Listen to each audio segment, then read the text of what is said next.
among the Western leaders, especially in the United States and the United Kingdom, there has been a very strong, rock solid support for Ukraine throughout the entire 2 years of their war, and for Israel throughout the full 5 months so far of their war. Even though things on the battlefields in both cases are uneven at the very best of it, but the support at the very top has just been really rock solid, like this, no change at all, no matter what's happening. But the real question that needs to be addressed is the population in the United States and in the UK, are they still lockstep in line with that, or are there changes?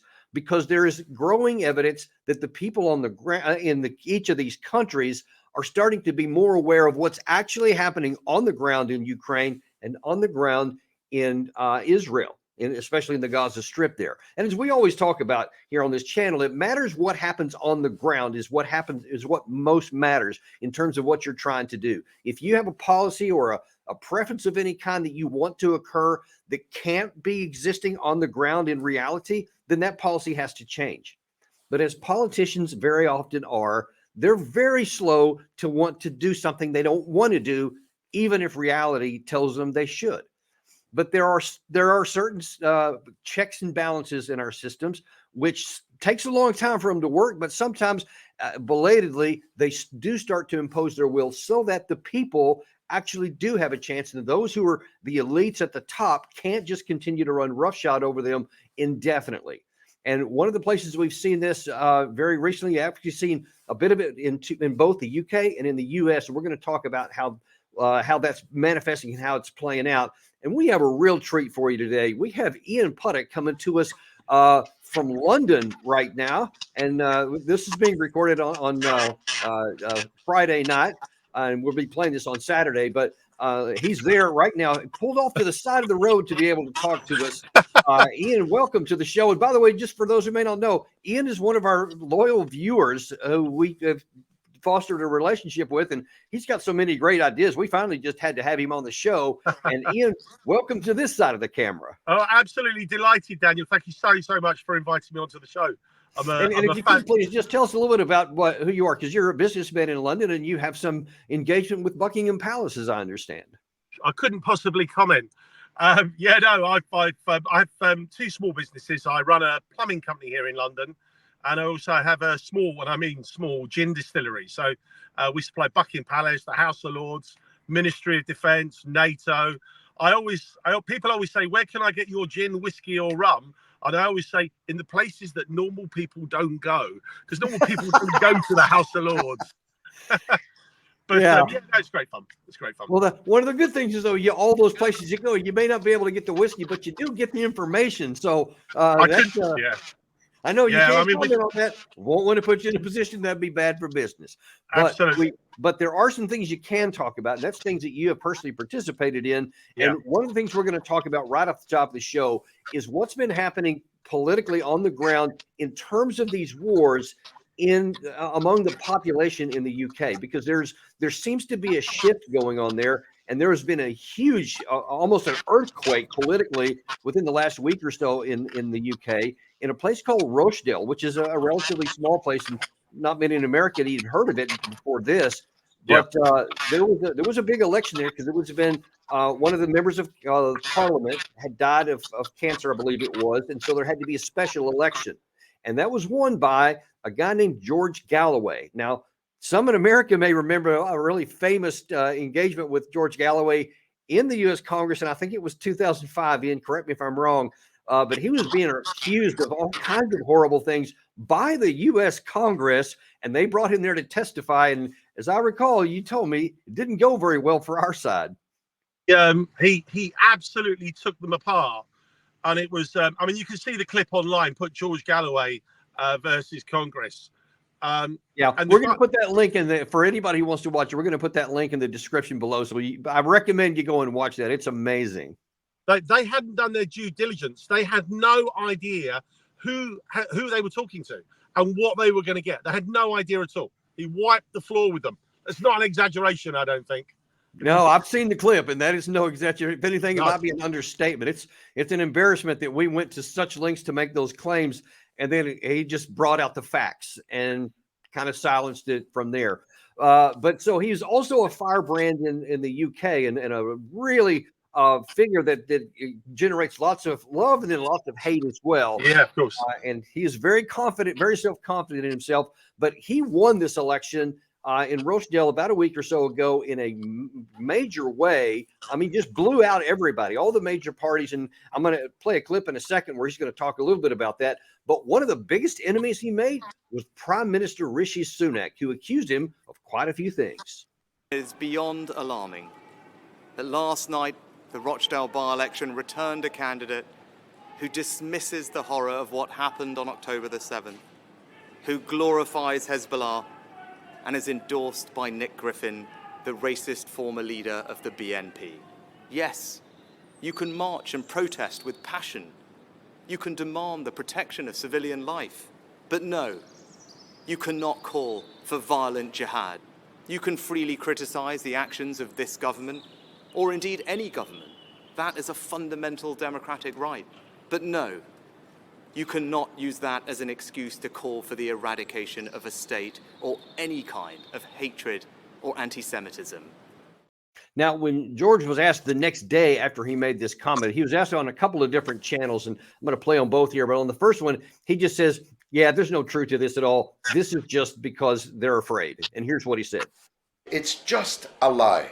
And moreover, it is a lie for a patently transparent purpose, to deflect attention from the fact that for the first time ever in British political history, the big two parties of the state were both comprehensively beaten. That's something. So now I want to delve into a little bit before we get to his, because he had a little bit stronger retaliation for Sky News. But I want to talk a little bit about why he won, why this big issue here, because typically it's like the economy or jobs or those kinds of things have to do with local politics. But he campaigned on the Gaza issue because and you can tell me about this because I know you helped him campaign for there. But the people on the ground seem to really be rejecting this whole issue of how Israel had the right to go after Hamas after October the 7th terror attack. And I don't think anyone disputes that. But it's how they've gone after them that is a big problem, and that it's causing lots of problem because it's killing so many innocent people. And I think there's just been too many images out there of these people dying and can't get out or do anything else. That's starting to have an impact on the people on the ground in the UK and in the US. But when he won, that's what he cited right away in his victory speech. He said, this is for Gaza. Big famous clip you may have seen out there. And I wonder if you can tell us, since you went door to door and knocking for some of these people, what are the people on the ground saying and why did they vote for him instead of these other two big parties? Okay, there's a whole load of questions and I'll try and address them all. But one point I'd like to really make, which is really important, that the clip that you showed of Rishi Sunak, the Prime Minister, that looks like just Rishi Sunak, saying some words, making a statement, saying what his feelings or expressing what the state feels. What's not clear is that was an emergency statement. So he literally came out of number 10 Downing Street, like the president would come out of the White House, literally to a podium and made a national address. Now, the Prime Minister normally does that in times of national emergency. So if some disaster happens, something awful happens, the Prime Minister comes out, gives a very brief briefing or overview of what's happened, reassures everybody that it's being taken care of, and thanks to the security services or whoever, ambulance service for getting involved, whatever, and does that as like a caretaker role, or a fatherly figure, if that makes sense. Yeah. No. He came out after George Galloway won and made a national address saying it was a threat to democracy and all sorts of nonsense. They're afraid. And so I mean, perhaps that's the case on the political level because they're afraid of, I guess, what that's going to do to other elections. Because correct me if I'm wrong, but this is a special election, but there's another election coming up just in a few months when all of the members of parliament will stand correct. Is that right? So there'll be a national election. So again, in Rochdale, where George has just got in, there will be a national election there and everywhere else. So George will have to stand again. So in the short time period that he's there at the moment, And I know George, so he will make a big impact on local politics, addressing local issues. Doesn't matter whether you're in Scotland, Wales, or London, or anywhere in England for that matter. People care about crime, crime figures, healthcare, security, clean streets. It's just the problems are the same. We're all human beings. We all live in the same habitat. So the problems are universal, really. And he's not a man of words. He's a huge man of words, but he's a huge man of action. So he will start to make a huge impact, which is why he won. Anyone can make lots of promises, but because he's got a track record of been in Parliament for 30 years and actually getting things done. So now, when you've been talking to some of these people on the ground, Yes. when you were going door to door, can you just kind of give us a sense of how some of these conversations went? Because people do care about all those things you just mentioned: healthcare, jobs, economy, all those kind of things, inflation. But the thing that seemed to push him way over the top was his position, very uniquely so, on the Gaza situation. How did those conversations go? Yeah, I would say to people, I don't get paid for this. I'm not a professional canvasser. I know George personally. He's a good man. He's an honest man. Speaks his mind. Ask him any political question, you get an absolutely direct answer. You may disagree with the answer. You may not like the answer, but he will tell you his thoughts. He won't pander to what you want to hear, if that makes sense. Yeah. It's a very, very direct speaker. But going back to knocking on doors, in terms of the Gaza issue, the majority, I would say that was, the 80-20 rule. 80% of people were interested in local issues, local policy. 20% of people brought up the Gaza issue. I wouldn't bring up the Gaza issue unless it came up on the door. I certainly wouldn't mention it at all, if that makes sense. Yeah. And I would say to people, look, I'm not local. Why am I here? I've driven up from London. I'm staying in a hotel. I'm banging on some doors because I believe in George. I know what he can do. And, I want George to be involved in politics because he will make a difference, if that makes sense.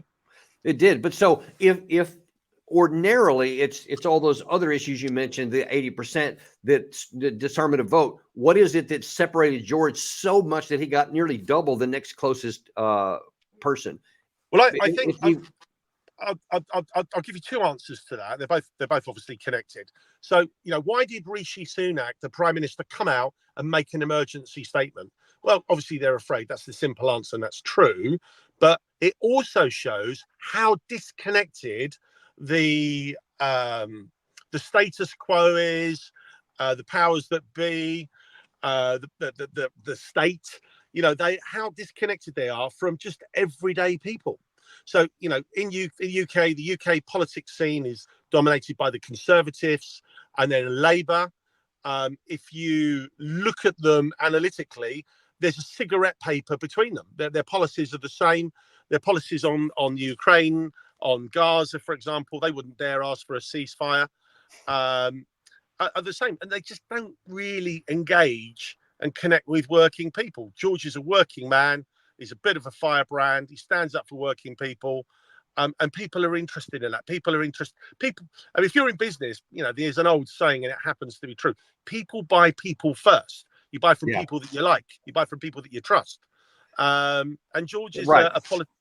So now what do you think is going to, because I'm going to get back to what Rishi Sunak said about him, because when he came out in that big thing, he also accused him of quite a number of really unsavory things. Yeah. And there was a Sky News reporter that went to George and asked him one of those in particular that got George a little bit hot. Play that clip there.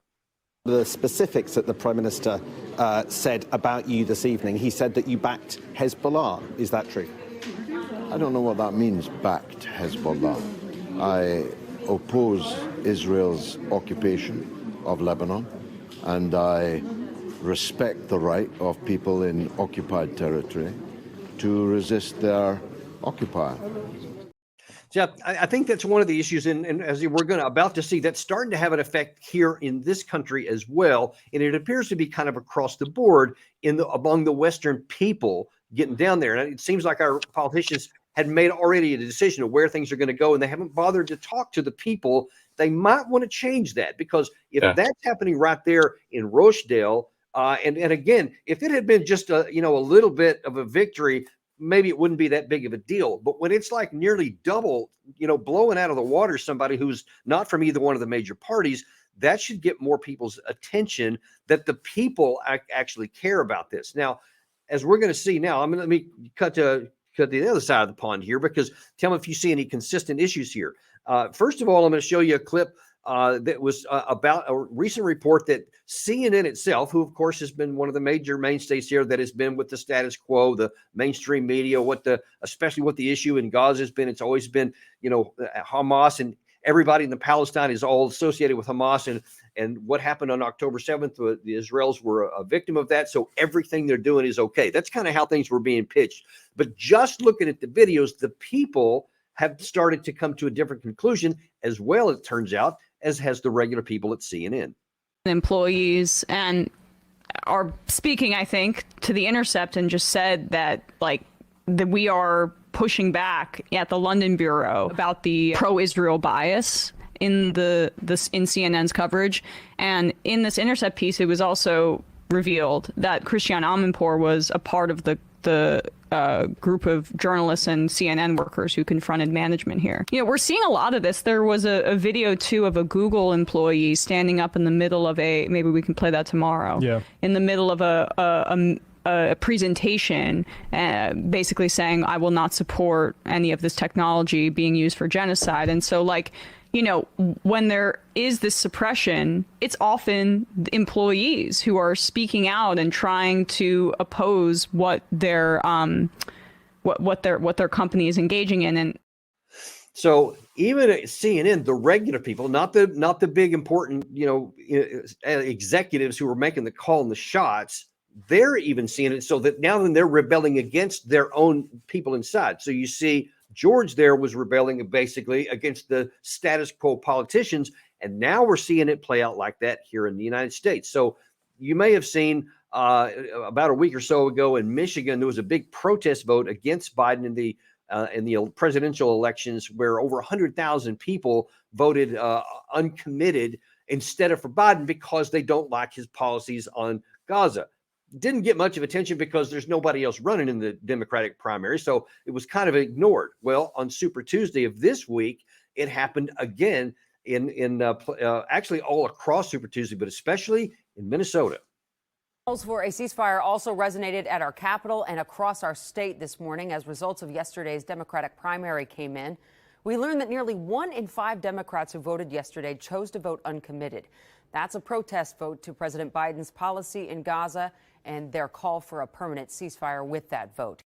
So the one in Michigan was 10% of the vote, which should have gotten attention. This one was 20% almost of the vote in that state. 11 delegates were awarded to no one because the people don't like the policies there. And this is across the board. Christian, Muslim, Jews, Democrats, Republicans, it's across the board they're having it. So I'm wondering, so you went to Rochdale to help George there, but what about in London? What about when you're there? Is there a difference between what the people that you live and work with every day, how do they feel like this? Well, the mainstream media is incredibly powerful. So, you've got the BBC here, and then you've got the big, like you have CNN, we have the big news channels here. And they obviously espouse and parrot the official government narrative. So, the majority, I still believe this, the vast majority of people, for example, on the Ukraine issue, believe that Putin woke up one morning because he's big, bad, ugly, and terrible, and everybody knows that, and just thought, I'm going to invade my neighbor because I can, and did. But that's what people believe. That's what people believe.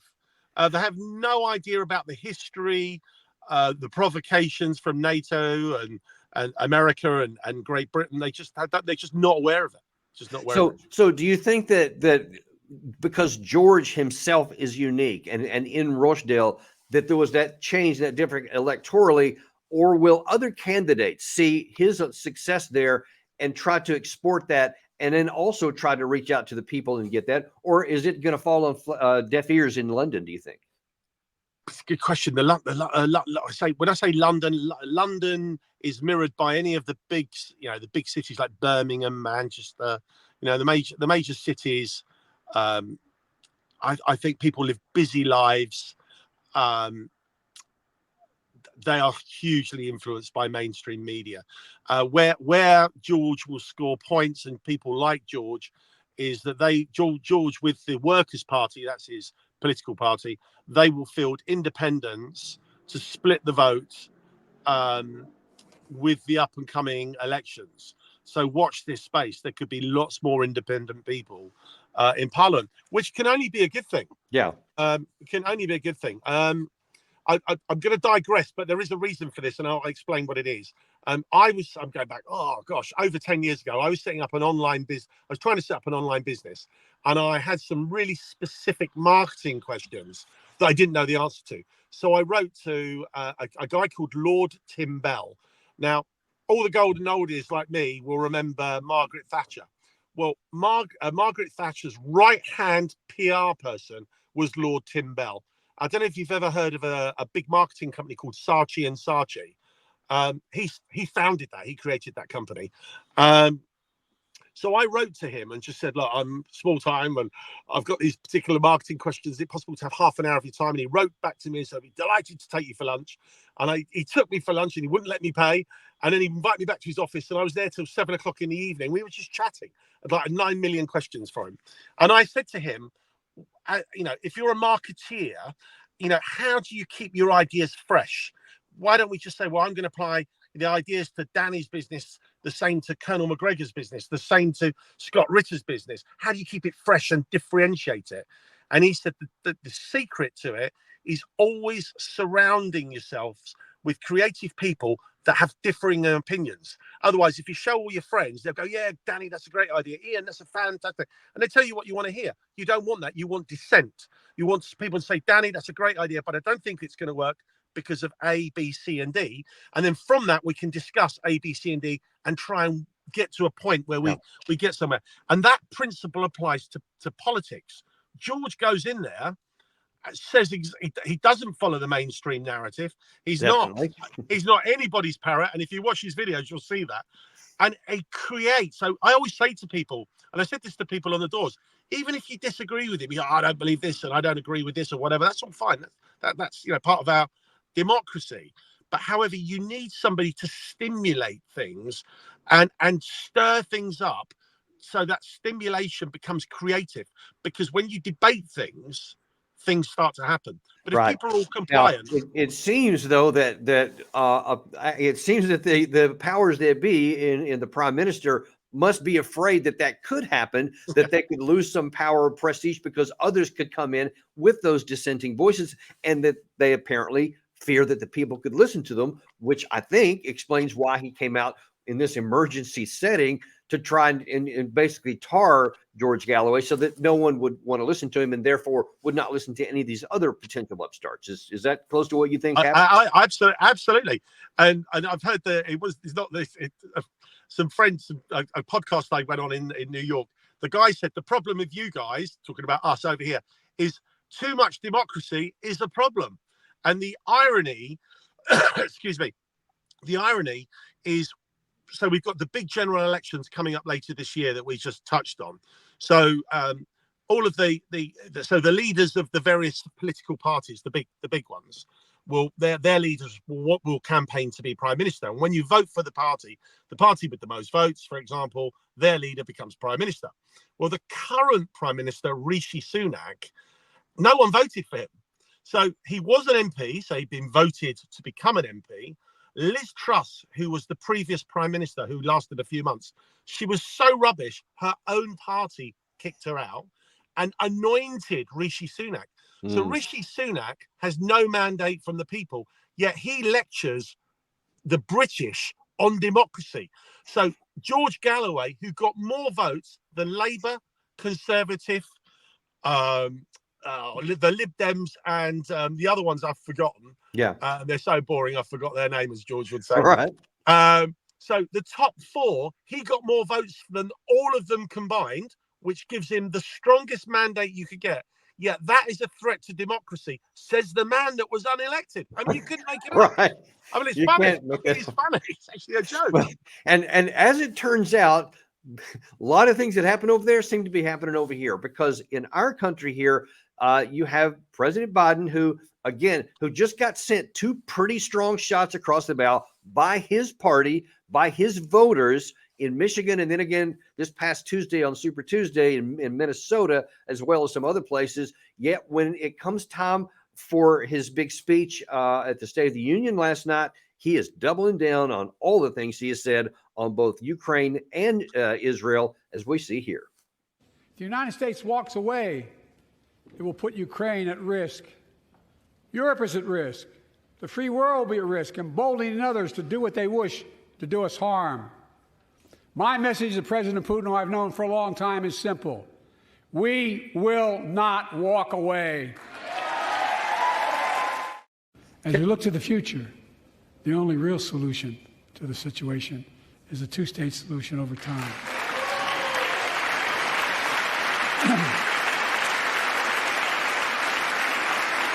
And I say this as a lifelong supporter of Israel.